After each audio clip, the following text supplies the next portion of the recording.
Welcome to the Rugby Obsession Deep Dive. Great to be here. Today, we're taking a deep plunge into the strategic mind of former All Blacks head coach Sir Steve Hansen. Yeah, specifically looking at his thoughts on that huge rivalry, All Blacks versus Springboks. Exactly. We'll be extracting key insights from his recent appearance on the DSPN podcast. He offered some, well, pretty fascinating perspectives on how the All Blacks can maybe overcome the Springboks. It's always such a tactical battle, isn't it? It really is, and our mission for you, our listener, is to gain a rapid yet thorough understanding of these tactical nuances, the stuff that defines top-tier international rugby. Absolutely.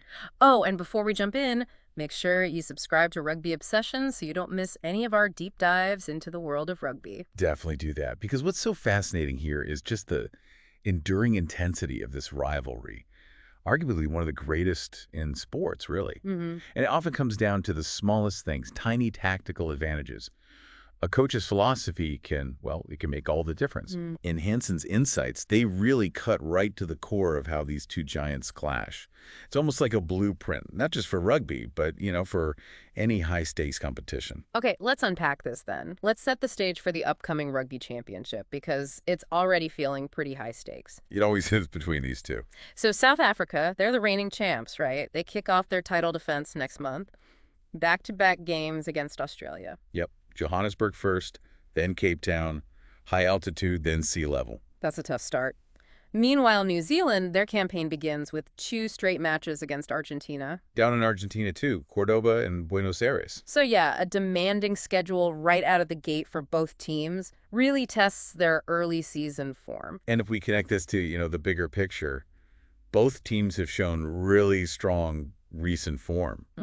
Which just ramps up the anticipation for when they eventually clash. What have they been up to? Well, the Springboks, for example, they've been on a pretty impressive run. Recent wins against the Barbarians, a dominant 2-test series against Italy, and a convincing win over Georgia, too. Solid. And the All Blacks. The All Blacks, on the other hand, they sealed a really convincing 3-0 series triumph over France. Wins in Dunedin, Wellington, and Hamilton. Right. Swept them. So both sides are genuinely coming into this championship in, peak condition. Confidence should be high, setting the stage for some, well, monumental battles ahead. Okay, but here's where it gets really interesting. The bit everyone circled on the calendar. The head-to-head. After those initial matches against the Wallabies and Las Pumas, the Boks and the All Blacks resume their legendary rivalry right here in New Zealand in September. Auckland and Wellington, successive weekends. And that first clash, it's at Eden Park, iconic stadium, almost like mythical status for the All Blacks. Yeah, the fortress. And the world champions, the Springboks, they will be absolutely determined, you'd think, to do what no side has done since 1994. Beat the All Blacks at Eden Park. Beat them at their spiritual home. It's got to be a psychological thing as much as a physical battle. Oh, massively. Which, raises that important question. Just how formidable are the Springboks currently in this rivalry, especially given their recent history against the All Blacks? What's the record like lately? Well, under Rassie Erasmus, they've proven incredibly tough to crack. They've actually won the last 4 tests between these two nations. 4 straight. Wow. That's a significant run of dominance against, one of rugby's traditional superpowers. So they head into that Eden Park clash in pretty fine form against the All Blacks then. They certainly do, carrying a huge amount of confidence, momentum. It's not just about winning games anymore. It's about establishing that psychological edge. Okay, so with that incredible context, the Boks dominance, that record, the Eden Park Challenge, Sir Steve Hansen pops up on the DSPN podcast. The man who knows a thing or two about winning World Cups. Exactly. And the host, Martin Devlin, put a key question to him. It's a classic tactical dilemma, really. Should the All Blacks try to match the Springboks at their own, incredibly physical game? Or would it be better for them to stick to their own style? Amplify their renowned, attacking, fast-paced game to try and get the better of them? It's that classic choice, isn't it? Adapt to your enemy or double down on who you are. So what did Hansen say? Well, Hansen's response was pretty definitive. And I think it holds true for a lot of competitive environments, actually, not just rugby. Okay. He said, this is a direct quote, "The last thing you just said is probably the key, isn't it? We've got to play to our strengths." Play to your strengths. Simple enough. Well, he elaborated. He said South Africa has always played to their strengths, which is their big physicality and their big men. Makes sense. Right. So Hansen insists the All Blacks must play to the strengths that we believe we have. And he added that the team they've selected allows them to play our fast game because they're all good athletes. So lean into the speed and skill. Exactly. What's fascinating here is, while it sounds like simple advice, play to your strengths, it's actually a pretty profound strategic decision when you're facing an opponent who excels in a totally different area. Like trying to outmuscle the muscle guys. Right.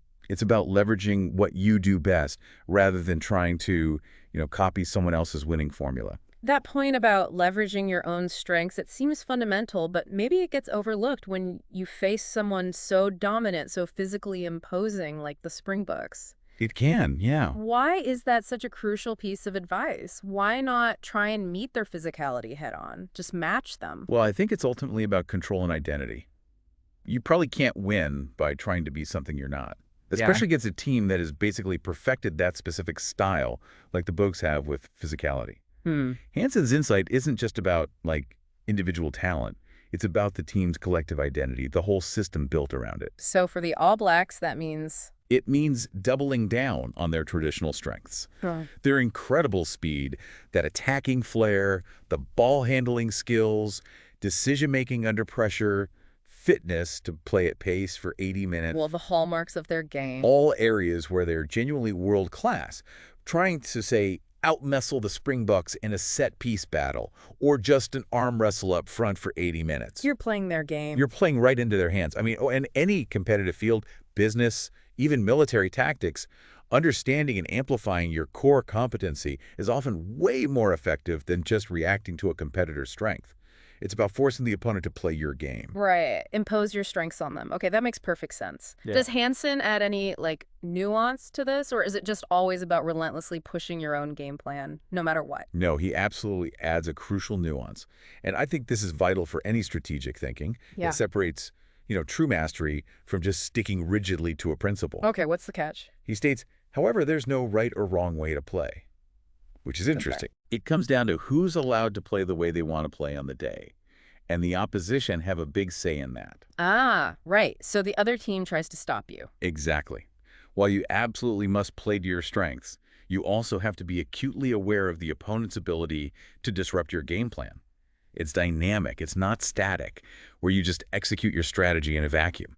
So the Springboks will try to slow the All Blacks down, make it that physical grind. Of course they will. Yeah. So the All Blacks must not only bring their fast game, but also find ways to counter those disruptions, to still be allowed to play their preferred style. That applies everywhere, doesn't it? A business might have the best product, but if competitors block supply chains or flood the market. That strength is challenged. Yeah.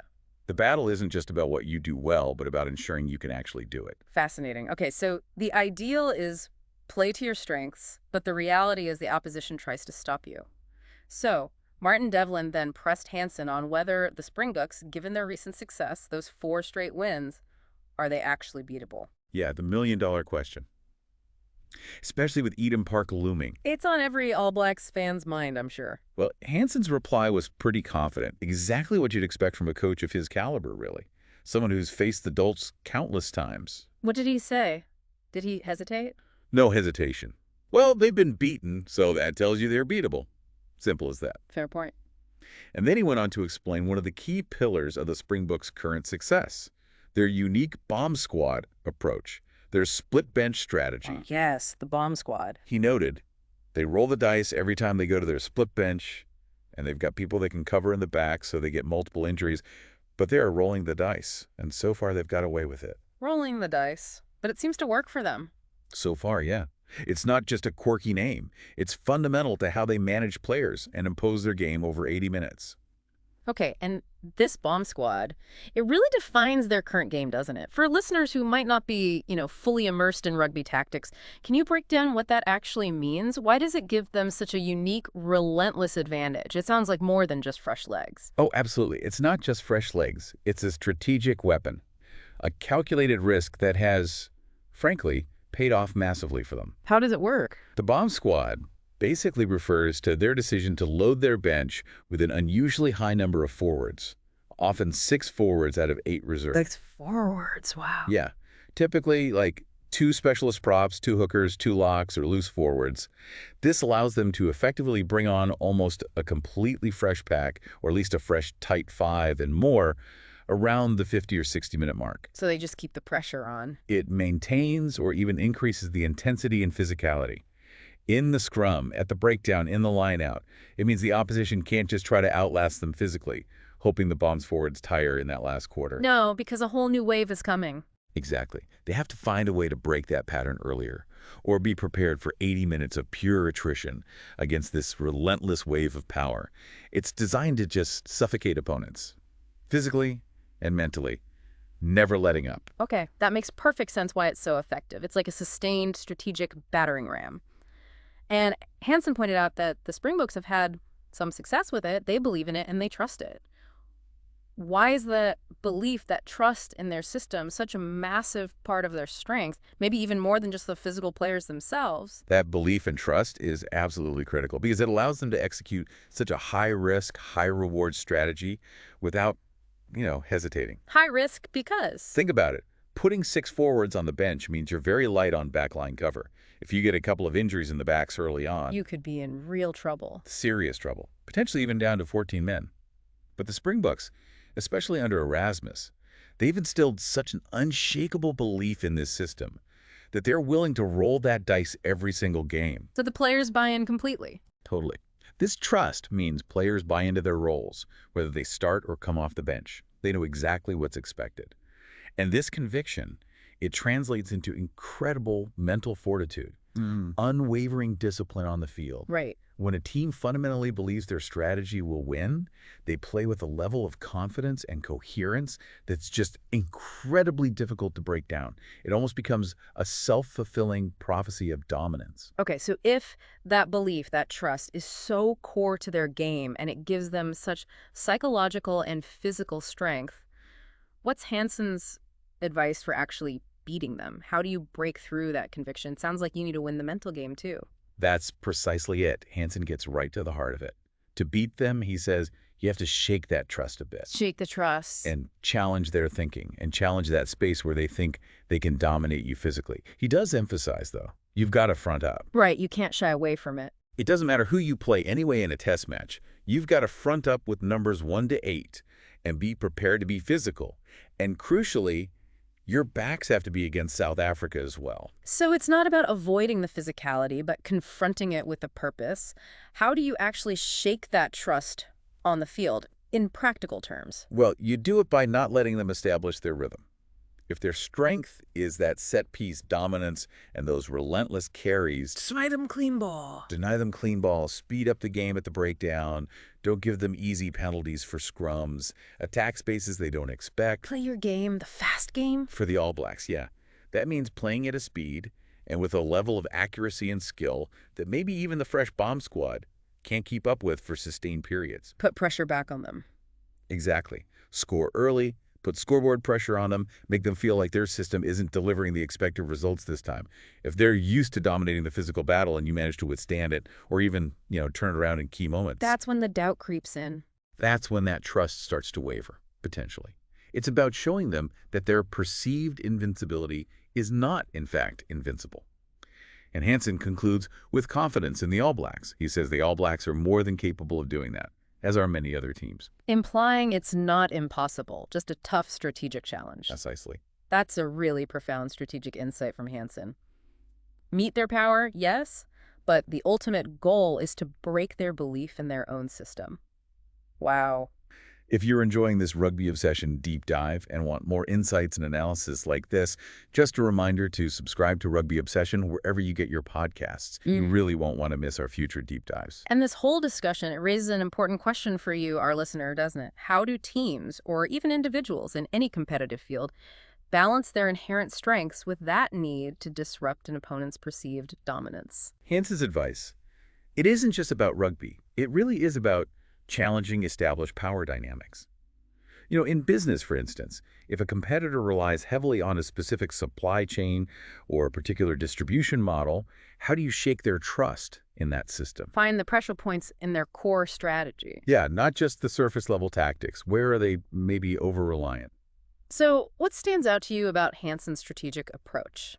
Do you agree that playing to your own strengths while actively challenging an opponent's core belief system is the ultimate key, especially against a powerhouse like the Springboks, who've built so much success on that unshakable belief? It's a fascinating dynamic. We'd genuinely love to hear your thoughts and opinions in the comments section. It's a dynamic that, like you said, plays out in so many areas of life, not just on the rugby pitch. Definitely. So we've unpacked Sir Steve Hansen's brilliant insights today, looking at how the All Blacks can leverage their fast-paced game against the Springboks' formidable physicality. And that critical need to, as he put it, shake that trust in their dominant approach. It's a strategy built on identity, on pressure, and maybe the courage to challenge perceived invincibility. And this constant strategic evolution, especially in a rivalry as storied and intense as All Blacks versus Springboks, it just highlights how even the most established, successful teams have to continually innovate and adapt. Never stand still. Never stand still.